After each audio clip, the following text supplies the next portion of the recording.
Nasugdan na ang sports event sa syudad atol sa selebrasyon sa 24th araw ng Panabo, diin gitambungan kini sa matag atleta gikan sa nagkalaing-laing barangay. Wala nagpaulahi ang mga partisipante sa maong selebrasyon kung asa miduyog ug nagpakita sa ilahang mga talento.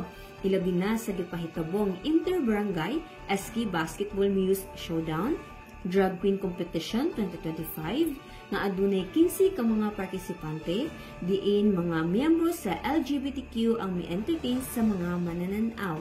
Anaa si Executive Assistant 3 Gerald V. Kapuyan o Sports Coordinator Ryan J. Rikidan nga nanguna sa kasaulugan kauban ang mga sangguniang kabataan or SK sa kabarangayan. Para sa dugang mga detalye at tangi ang uban pa ang mga updates kabahin sa maong aktibidades, i-follow ang Facebook page sa City Sports Development Program ug ang Panabo City Information Office Facebook page.